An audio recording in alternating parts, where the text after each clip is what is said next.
Hi dear student, मैं हरीशचंद्र यादव रसायन गंगा के यूट्यूब चैनल पर आप सभी लोगों का हार्दिक स्वागत करता हूं। आज हम लोग अपने इस क्लास में देखने वाले हैं रेजोनेंस, जिसको अनुनाद कहा जाता है। बहुत ही इम्पोर्टेंट टॉपिक है। अनुनाद किससे कहते हैं, ये अनुनाद की घटना पाई क्यों जाती है, कहाँ पाई जाती है, आज इसी पर चर्चा करेंगे। क्योंकि अनुनाद एक ऐसी घटना है केमिस्ट्री में जो ऑर्गेनिक में होने के साथ साथ इनऑर्गेनिक में भी पाया जाता है। और देखते हैं कि इसमें क्या है, इनऑर्गेनिक में क्या है। क्योंकि हम लोग इनऑर्गेनिक केमिस्ट्री पढ़ रहे हैं, इनऑर्गेनिक का लेक्चर चल रहा है, लेकिन प्रयास करेंगे क्योंकि ऑर्गेनिक के कुछ एग्जाम्पल को लेकर के भी ये बताया जाए कि रेजोनेंस कहाँ कहाँ पाया जाता है। चलिए शुरू करते हैं। शुरू करने से पहले हम आपको बता दें कि आप वीडियो को बिना स्किप किए लगातार देखते रहिएगा। आपको जहाँ रुक करके पढ़ना होगा वहाँ पर बटन को पॉज कर दीजिएगा और रो करके उसको समझ सकते हैं। क्योंकि जब तक आप वीडियो शुरू से अंत तक नहीं देखेंगे तब तक पूरी जानकारी नहीं हो पाएगी। चलिए वीडियो को शुरू करते हैं। देखेंगे रेजोनेंस एक शब्द है केमिस्ट्री का, रेजोनेंस। रेजोनेंस देखिए, रेजोनेंस से पहले हम लोगों ने देखा था लुईस स्ट्रक्चर।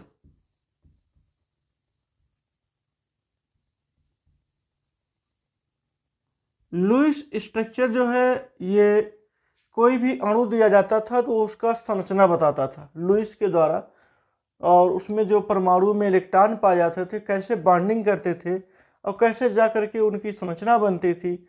हम कुछ गुणों के बारे में जानकारी लेते थे कि इसमें पाई बॉन्ड है, इसमें सिग्मा बॉन्ड है, इनकी क्या प्रॉपर्टी हो सकती है, इनका बॉन्ड लेंथ कितना हो सकता है, बॉन्ड एंगल क्या हो सकता है।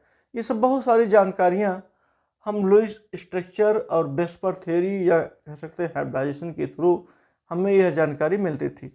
लेकिन अब बात आती है रेजोनेंस की। रेजोनेंस में होता क्या है कि बहुत सारे ऐसे अणु भी, वो चाहे ऑर्गेनिक में हो और या इनऑर्गेनिक में हो, हम लिखते चलते हैं, या इनऑर्गेनिक में हो, बहुत से सारे ऐसे अणु होते हैं जिनका लुईस स्ट्रक्चर तो बनाया भी जा सकता है और उस लुईस स्ट्रक्चर के द्वारा उनके गुणों की व्याख्या नहीं कर सकते हैं। मतलब करेंगे तो व्याख्या लुईस स्ट्रक्चर से ही, लेकिन उनके एक संरचना से, जो एक संरचना दिया जाता है उससे उनके गुणों की पूरी पूरी व्याख्या नहीं कर पाते हैं। तो पूरी पूरी व्याख्या करने के लिए हम और भी संरचनाओं को बनाते हैं, लेकिन वो संरचनाएं भी पूरी तरह से उनके गुणों की व्याख्या नहीं कर पाती।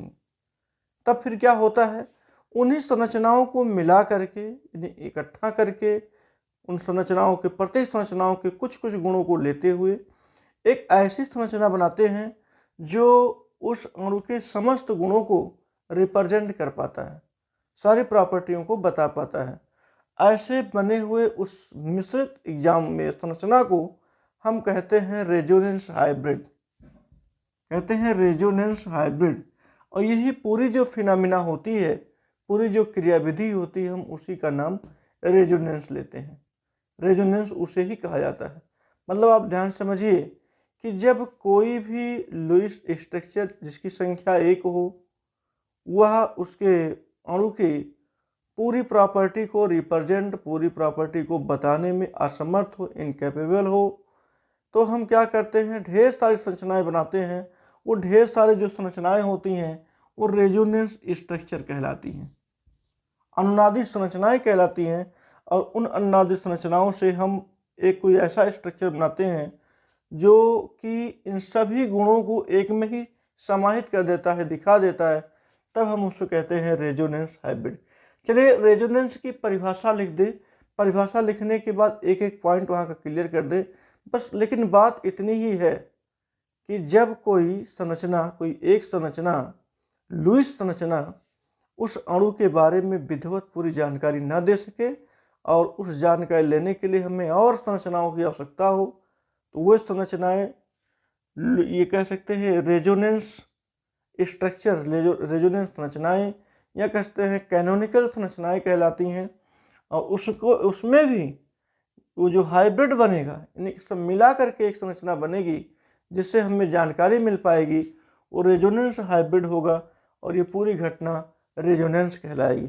चलिए इसकी परिभाषा लिख दें। परिभाषा लिखने से पूरी बातें और भी क्लियर होंगी और इसमें डिफाइन करेंगे।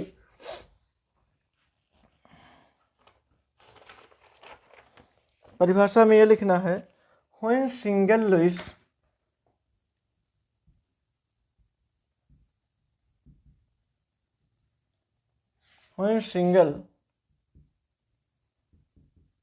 Lewis structure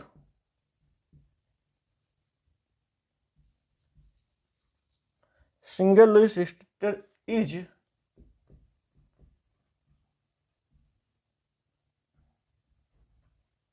incapable to explain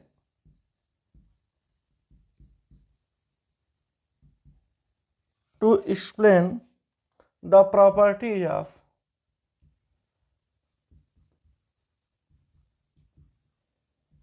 properties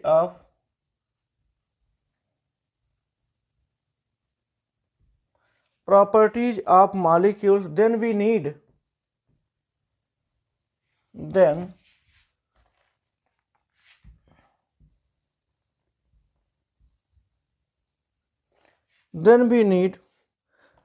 two or more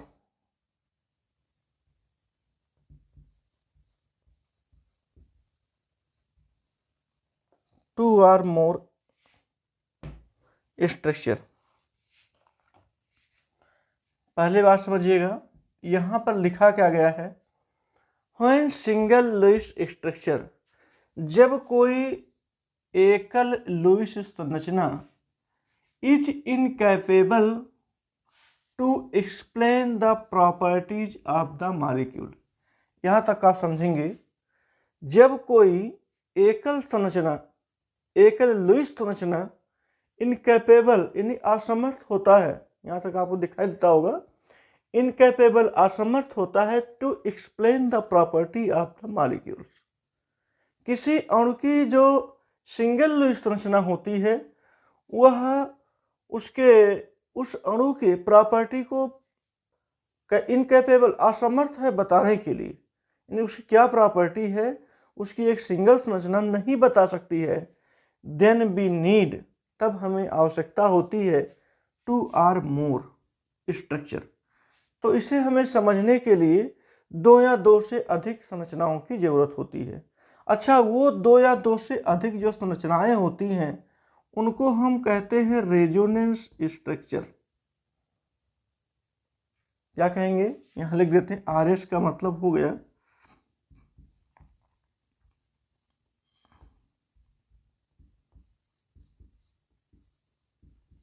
resonance structure. जो हमें दो या दो से अधिक संरचनाओं की जरूरत होती है वह संरचनाएं रेजोनेंस स्ट्रक्चर कहलाती हैं। और भी बात ध्यान में रखिएगा, नंबर 1, नंबर 2 ये होगा कि ये जो होंगे वो हाइपोथेटिकल होंगे।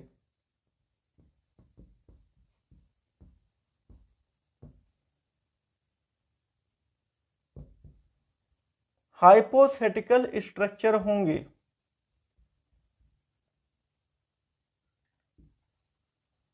हाइपोथेटिकल स्ट्रक्चर होंगे। और एक बात और, हाइपोथेटिकल का मतलब ये नहीं कि ये संरचनाएं एकदम डिफरेंट होंगी, ये वैलिड होंगी, लुईस स्ट्रक्चर के रूप में। ये भी ध्यान दीजिएगा, नहीं तो ये हो जाए कि हमने हाइपोथेटिकल बता दिया और आपको पता लगे कि बिल्कुल अलग होते। नहीं, ये कह रहा है कि जब हमको दो या दो से अधिक और संरचनाओं की जरूरत हो तो वे सारी संरचनाएं कहलाती हैं रेजोनेंस स्ट्रक्चर। और जो ये रेजोनेंस स्ट्रक्चर होते हैं ये हाइपोथेटिकल स्ट्रक्चर होते हैं, साथ साथ ये वैलिड होते हैं लुईस स्ट्रक्चर के लिए। मतलब रहेंगे वही, अभी हम एग्जाम्पल देते हैं, एग्जाम्पल्स में भी पता चलेगा, संरचनाएं वही रहेंगी, वो बेस्ड होंगी किस पर, लुईस स्ट्रक्चर पर ही बेस्ड होंगी, बशर्ते उनकी संख्या 2 अथवा 2 से अधिक होंगी।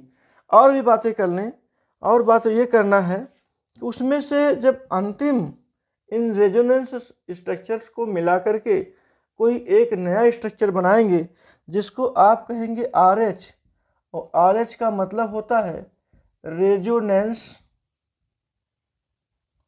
हाइब्रिड। आप कहेंगे resonance hybrid is most stable.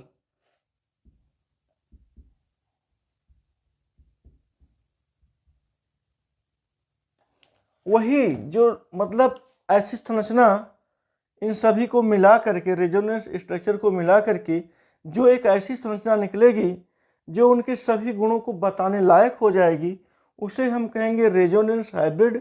और रेजोनेंस हाइब्रिड बहुत ही स्टेबल होगा। यहाँ ध्यान दीजिएगा, ये बहुत ही स्टेबल होगा बिकॉज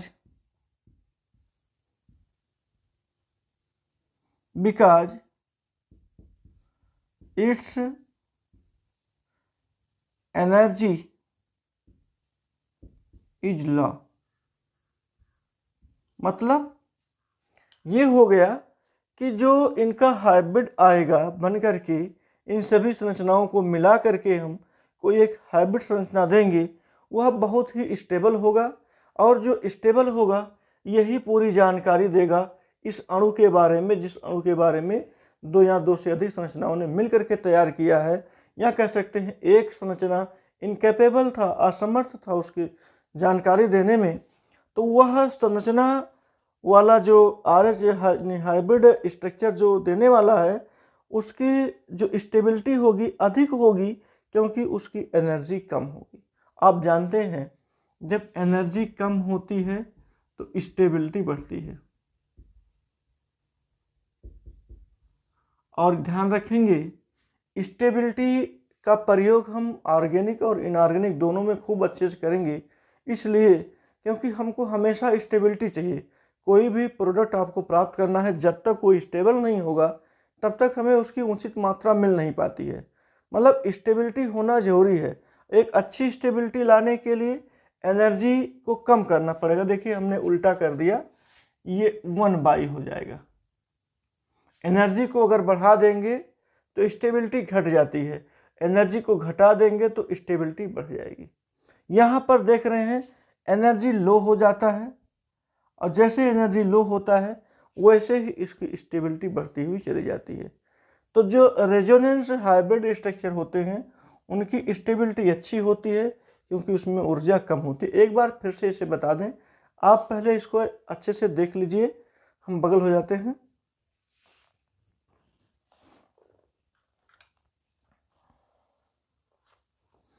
चलिए एक बार फिर से देख लें, फिर उसके बाद हम एक एग्जाम्पल लेते हैं। एग्जाम्पल्स में सारी समस्याएं दूर हो जाएंगी, इसी बेस्ड पर होगा। लिखा है when single Lewis structure is incapable to explain the property of the molecules. यानी कि जब कोई एक लुईस संरचना किसी अणु के गुणों को एक्सप्लेन नहीं कर सकता हो, then we need 2 or more, तब हमको 2 या 2 से अधिक संरचनाओं की जरूरत होती है। यहाँ पर आगे ये 2 या 2 से अधिक जो संरचनाएं होती हैं, वास्तव में यही संरचनाएं कहलाती हैं रेजोनेंस स्ट्रक्चर। और इन्हीं रेजोनेंस स्ट्रक्चर से हम जो संरचना मतलब कह सकते हैं बनाएंगे, वो होंगी हाइपोथेटिकल स्ट्रक्चर। रेजोनेंस स्ट्रक्चर जितने भी होंगे वो हाइपोथेटिकल होंगे। हाइपोथेटिकल मतलब अनुभाविक होंगे, और ऐसा नहीं कि वो लुईस के नियम के विपरीत होंगे, वो लुईस के नियम के ही अनुरूप होंगे। इसीलिए लिखा गया है वैलिड लुईस स्ट्रक्चर, यानी कि वो वैधता को शो करते हैं कि ये लुईस के व्यवहार को बदलते नहीं हैं, बल्कि लुईस के अकॉर्डिंग ही चलते हैं। लेकिन उसमें क्या कहा गया, इन सभी को देखते हुए, इन सभी को मिलाते हुए हम एक ऐसी संरचना बनाएंगे जिसमें उस अणु के सारे गुण विद्यमान होंगे, उपस्थित होंगे, उसे हम कहते हैं रेजोनेंस हाइब्रिड। और उसमें सारे गुण विद्यमान की जानकारी हमें क्यों मिलती है, कैसे? क्योंकि ये मोस्ट स्टेबल होते हैं। अब उसके आगे वो नहीं जा सकते हैं, अपने स्टेबल स्टेट में आ जाते हैं, क्योंकि उनकी एनर्जी जो होती है वो लो हो जाती है। तो इतनी पूरी घटना जो पाई जाती है उसे ही कहते हैं हम रेजोनेंस। चलिए एग्जाम्पल लेते हैं, आपको एग्जाम्पल्स में तुरंत समझ में आ जाएगा कि वास्तव में ये क्या हो रहा है।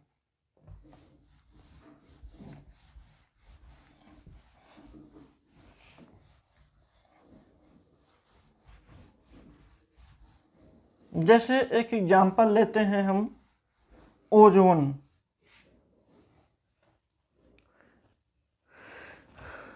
एक एग्जाम्पल है ओजोन,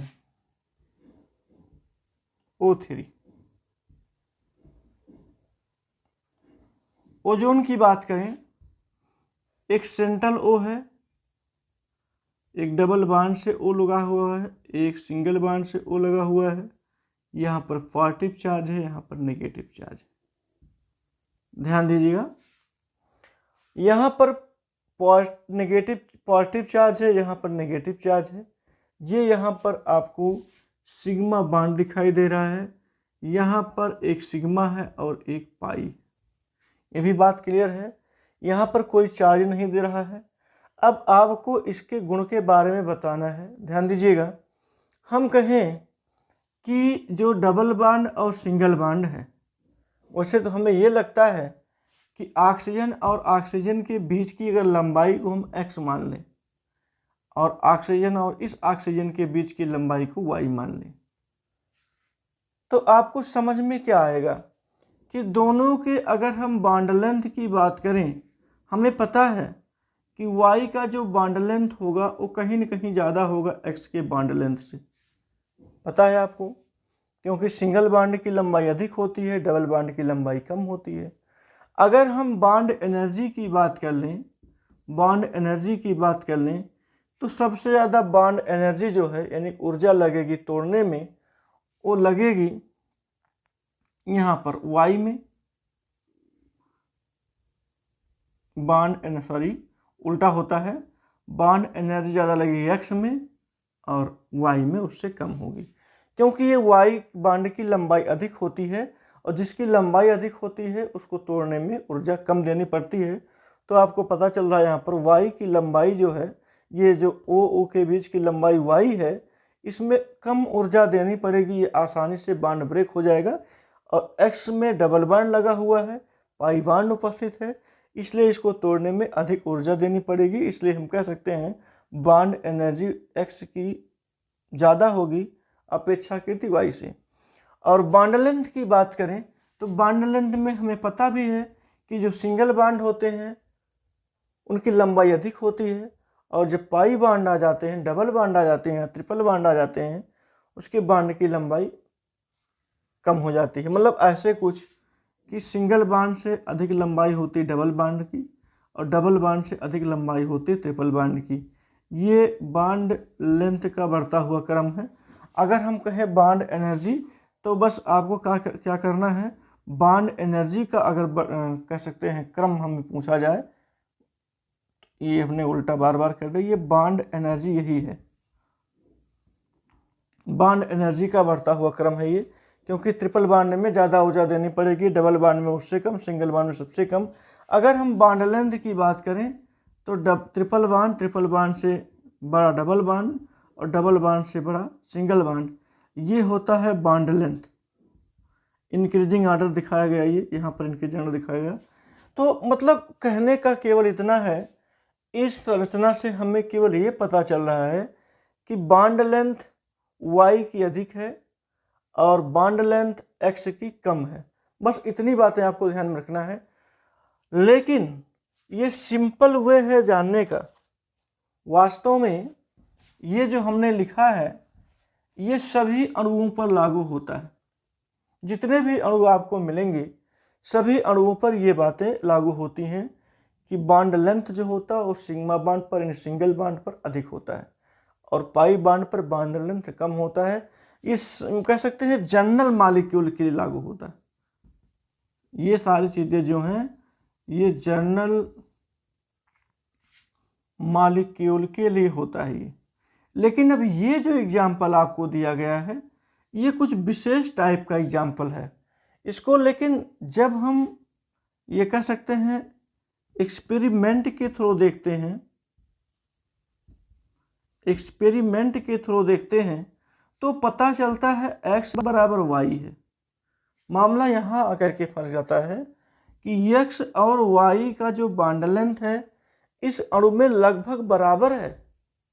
जो आपने अभी अभी कहा कि y की लंबाई अधिक है और x की लंबाई कम है, मतलब जनरल व्यू से आपने देख करके यही क्लियर कर दिया, इसकी लंबाई अधिक है, इसकी लंबाई कम है।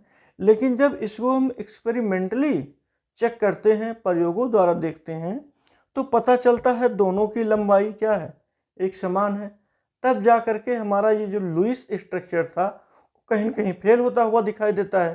तब हमें क्या करना होगा, ऐसे ही इसकी और भी संरचनाओं की जरूरत हो। अब हमें नीड हो गया, आप ऐसे कहिए, अब हमें इस बात की आवश्यकता हो गई कि यदि इसकी संरचना, इसके बॉन्ड लेंथ में ये समस्या है तो अभी इसकी और भी संरचनाएं बन सकती हैं। जब और कोई संरचना बनेगी उसी संरचना को हम रेजोनेंस स्ट्रक्चर कहेंगे, यानी अन्य संरचना भी कहेंगे, इससे अलग है कि इससे समान है, लेकिन लुईस के नियमों के खिलाफ नहीं होना चाहिए, ये भी ध्यान में रखना है। चलिए हम करते हैं। यहाँ पर देखिएगा कि पाई बॉन्ड जो लगा हुआ है यही रोटेट करके इधर आएगा। और एक चीज़ और, यहाँ पर रेजोनेंस में होता क्या है, पाई इलेक्ट्रॉनों का डीलोकेलाइजेशन होता है। डीलोकेलाइजेशन कहीं कहीं पर तो आपको इतना मिलेगा कि delocalisation of pi electron is known as resonance. Delocalisation यानी कि पाई इलेक्ट्रॉनों का प्रतिस्थापन है, पाई इलेक्ट्रॉनों का विस्थापन ही अनुनाद कहलाता है। ये बात भी पूरी तरह से सही है। यहाँ पर आप देख रहे हैं कि जो ये डबल बॉन्ड है, डबल बॉन्ड हट करके, यानी पाई बॉन्ड हट करके इस पर आ जाएगा। और गाइस जब इस पर आ जाएगा पाई बॉन्ड तो हम यहाँ लगा देंगे डबल बॉन्ड ऑक्सीजन और यहाँ पर लगा देंगे सिंगल बॉन्ड, और सिंगल बॉन्ड पर था लोन पेयर ऑफ इलेक्ट्रॉन। देखिए ये दोनों जो हैं एक दूसरे के रेजोनेंस स्ट्रक्चर हैं, कैनोनिकल स्ट्रक्चर हैं। कैनोनिकल कहिए या अनुनादी संरचनाएं कहिए तो भी ठीक है। यहाँ पर देखिए ये जो पाई बॉन्ड है यहाँ पर इस ओ के बीच में लगा हुआ है, वो विस्थापित होकर के इस पर चला आता है, और जब इस पर चला आता है तो सिंगल बॉन्ड इस साइड में हो जाता है। दो संरचनाएं मिल गई। इसी की व्याख्या करने के लिए, बॉन्ड लेंथ की व्याख्या करने के लिए दो संरचना, चूँकि बॉन्ड लेंथ एक प्रॉपर्टी है, बॉन्ड एंगल भी एक प्रॉपर्टी है, बॉन्ड एनर्जी भी एक प्रॉपर्टी है। अभी हम केवल एक प्रॉपर्टी को लेकर चल रहे हैं, क्योंकि प्रॉपर्टी एक ही लेकर के चलेंगे तो ज़्यादा सही रहेगा। हमें तो इसी बात की पुष्टि करनी है कि इसका जो एक स्ट्रक्चर रहा वो उसके किसी एक ही प्रॉपर्टी को रिप्रेजेंट करने में असफल रहा, और ये प्रयास करेंगे कि हम एक और संरचना बनाएं, तब देखें क्या वह उसकी प्रॉपर्टी को बता देता है। अब ध्यान दीजिए कि जब आपने पाई इलेक्ट्रॉन का, नहीं पाई बॉन्ड का रिप्लेसमेंट किया इस साइड में, तो यहाँ डबल बॉन्ड आ गया और यहाँ पर आ गया सिंगल बॉन्ड। अब जरा ध्यान से देखिए, इसमें भी कुछ हो नहीं पाया है। कुछ होने का मतलब ये हो गया कि इसका भी जो लुईस स्ट्रक्चर है उसमें कोई परिवर्तन नहीं हो पाया। बस केवल क्या हुआ है कि डबल बॉन्ड दाहिने साइड था वो बाएं हो गया, जो बाएं है वो दाहिने हो गया। फिर आगे चलेंगे, फिर यही घूम करके यहीं आएगा। यानी कि मुख्य रूप से इनकी दो ही संरचनाएं पाई गई, और ये दोनों संरचनाएं उसके ओरिजिनल प्रॉपर्टी को नहीं बता पाई। अभी देखिए यहाँ पर भी जो बॉन्ड की लंबाई है, डबल बॉन्ड, उसकी लंबाई कम है और इधर की लंबाई ज़्यादा है। आप इसको कहेंगे x, इसको कहेंगे y, बात फिर वही आ गई, y की लंबाई ज़्यादा है, x की लंबाई कम है। अभी भी हम जो चाहते हैं एक्सपेरिमेंटली जो हमको दिया गया है, अभी उसकी पुष्टि नहीं हो पाई है। तो ध्यान दीजिएगा यहाँ पर लगा हुआ है माइनस, प्लस का कोई भी परिवर्तन हुआ नहीं है, माइनस का कोई परिवर्तन नहीं हुआ है, लेकिन डबल बॉन्ड एक स्थान से दूसरे स्थान पर गया है। अब यहाँ पर देखेंगे एक माइनस दिया गया है, इस माइनस को डबल बॉन्ड का विस्थापन इस स्थान से इस स्थान पर हुआ है। सेंट्रल एटम के आयन को हम डिस्टर्ब नहीं करेंगे। यहाँ पर इन दोनों के बीच में हम लगा देते हैं सिंगल बॉन्ड। सिंगल बॉन्ड लगा करके ऑक्सीजन और ऑक्सीजन को लिख देते हैं। अब देखिए जब दोनों के बीच में सिंगल बॉन्ड आ गया, अब हम मानेंगे दोनों की लंबाई बराबर हो गई। लेकिन ध्यान दीजिएगा यहाँ पर पाई इलेक्ट्रॉन शुरुआत से देखिए, पाई इलेक्ट्रॉन हट करके इस स्थान पर आया है, यानी यहाँ पर, तो आप ऐसे कर देंगे पाई इलेक्ट्रॉन का विस्थापन यहाँ से हुआ है यहाँ तक, ऐसा कर सकते हैं।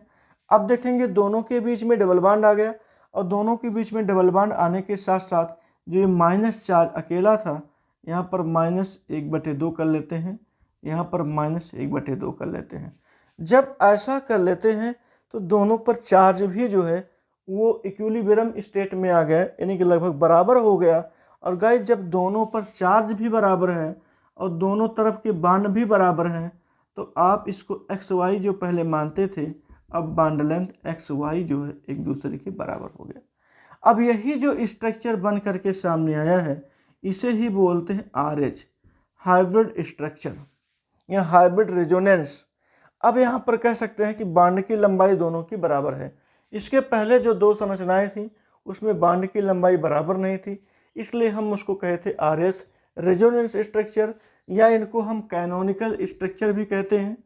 कैनोनिकल स्ट्रक्चर से भी हमें जानकारी नहीं मिल पाई थी, क्योंकि जो लुईस स्ट्रक्चर पहले का दिया गया था वही लुईस स्ट्रक्चर दोबारा भी आया है। तो हमने चेक किया कि दोनों में बॉन्ड लेंथ का जो है डिफरेंट पाया गया था, लेकिन एक संरचना ऐसी बनाई गई कि जिसमें जो एक्सपेरिमेंटल दिया गया था x और y बराबर थे, यहाँ पर देखा गया x और y दोनों बराबर हैं। इसलिए हम कह सकते हैं कि ऐसी संरचना मिलती है इन रेजोनेंस स्ट्रक्चर से, जिसको रेजोनेंस हाइब्रिड कहते हैं। यही उस अणु के संपूर्ण प्रॉपर्टियों के बता देता है। बात क्लियर हो गई, यहाँ तक समझ में आ गई। और एक बात और रखिए, ध्यान में रखिएगा, अगर हम कहें कि जो न्यूक्लियस होता है, सेंट्रल न्यूक्लियस होता है, उस पर कोई भी छेड़छाड़ नहीं होना चाहिए। यहाँ पर देखिए हमने इसके केंद्रीय परमाणु पर जो नेगेटिव पॉजिटिव चार्ज था, हमने इसको कुछ भी नहीं, बिना डिस्टर्ब किए, और लोन पेयर ऑफ इलेक्ट्रॉन जो है वो बिल्कुल समान होना चाहिए। ये इसकी शर्तें हैं, इसकी कंडीशंस हैं। और यहाँ पर आपने देखा केवल पाई इलेक्ट्रॉनों का विस्थापन किया, दोनों पर चार्ज जो है हमने आधा आधा कर दिया, ये -1 ही था, बस यहाँ पर घूमने के कारण इसके हमने हाफ हाफ करके दोनों के बीच में डबल बॉन्ड लगाया, और डबल बॉन्ड लगाने से ये मालूम चल गया कि दोनों के बॉन्ड लेंथ इक्वल हैं। और जब इक्वल आ जाते हैं तो ये हमारा जो एक्सपेरिमेंटल थीम से हमें प्राप्त हुआ था वो हमें यहाँ जा कर के मिल जाता है। तो इसलिए अब आप कह सकते हैं इन दोनों संरचनाओं से हमें कुछ जानकारी नहीं मिल पाई, लेकिन ज़रूर ये दोनों संरचनाएं हेल्प करते हैं रेजोनेंस हाइब्रिड के बनाने में। आप इसका स्क्रीनशॉट लेंगे, फिर नेक्स्ट एग्जांपल लेते हैं।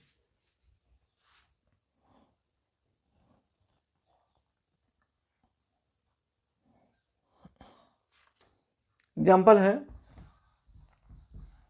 कार्बोनेट के एग्जाम्पल की बात करें,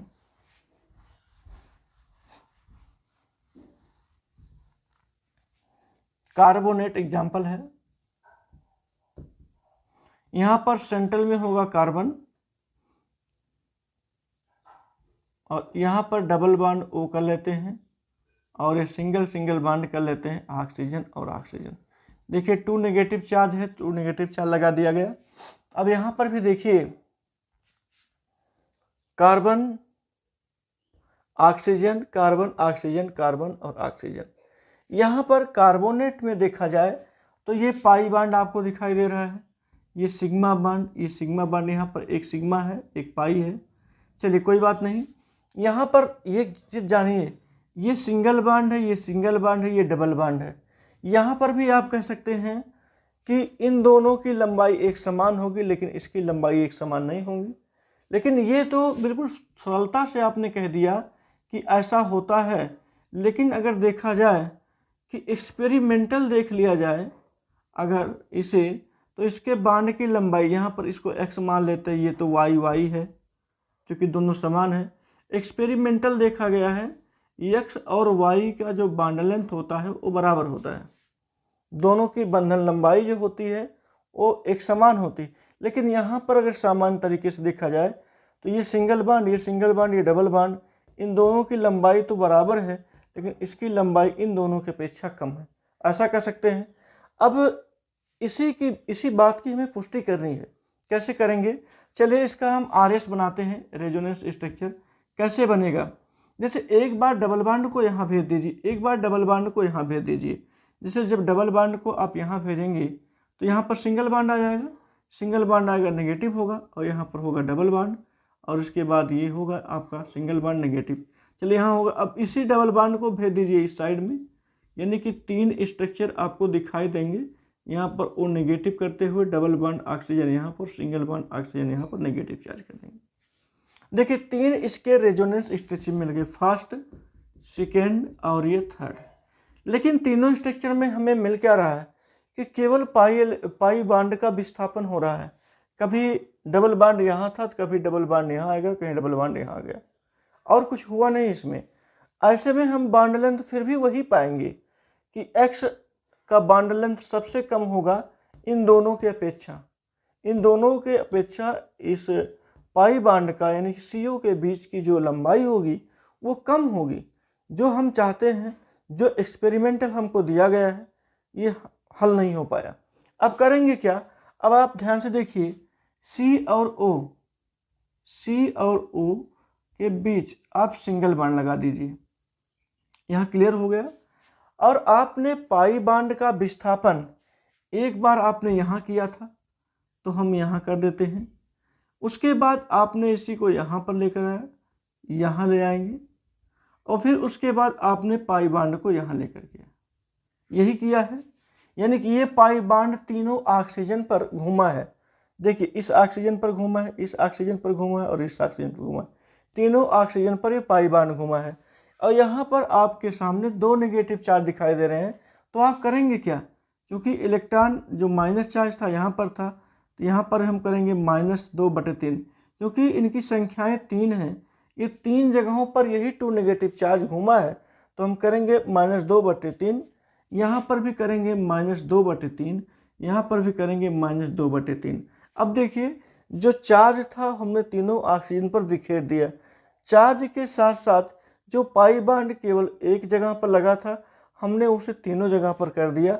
तो गाइज अब तो बात क्लियर हो गई, ये बॉन्ड और ये बॉन्ड, तीनों बॉन्ड की लंबाई इक्वल हो गई।